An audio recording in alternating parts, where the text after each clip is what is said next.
大家好，欢迎来到华夏清越古筝公开课，我是黑心杨老师。上节课左右手的大搓练好了吗？没有练好是吗？赶紧打开大搓带练视频去练一波再来。这节课我们把大搓分解开弹奏，就是我们的单指勾和托了。那么我们废话不多说，先来讲勾指。放松的手型再一起来做一遍，胳膊自然下垂，然后把手拿上来放到琴面上。上节课演奏姿势的重点都不要忘记，手微收到半握拳状态，勾指主动出来一点，指尖挂在低音区的骚上，左手放在相应琴弦的左边，小关节主动的过弦，根关节要发力，不要只停留在中关节上。我们先来练习贴弦体弹法，先把手贴着琴弦，然后快速过弦，放松回原位。注意小关节不要扁指。接下来是提弹法，去掉贴弦的步骤，直接过弦，然后放松回原位。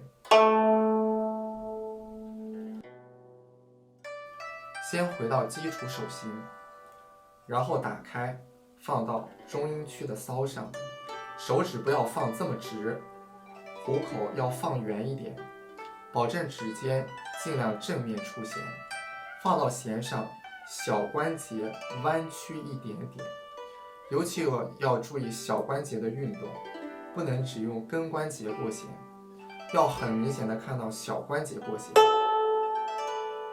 过弦不是直着向前推出去，而是有一种向上的感觉。过弦要往拇指的交部方向去靠，但不一定要靠上去。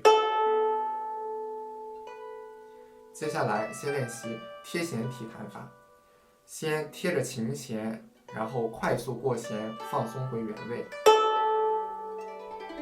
大指注意根关节不要凹进去。接下来是提弹法，去掉贴弦的步骤，直接过弦，然后放松回原位。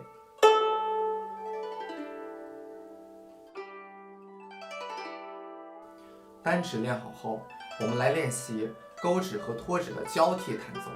交替弹奏时，我们的手指要像荡秋千一样，在勾指弹奏的同时，托指打开，提前做准备；托指弹奏的同时，勾指打开做准备。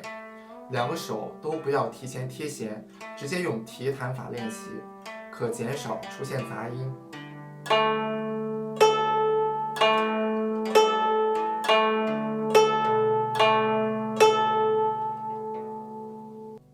详细的练琴步骤和方法，请大家观看我们配套的带练视频。老师，我要练之勾托练习，大家一定要每天跟着我们练习哦。那么本期课程到这里就结束了，大家有任何问题都可以在下方评论区留言。想要做一个好学生，不要忘记素质3连点起来。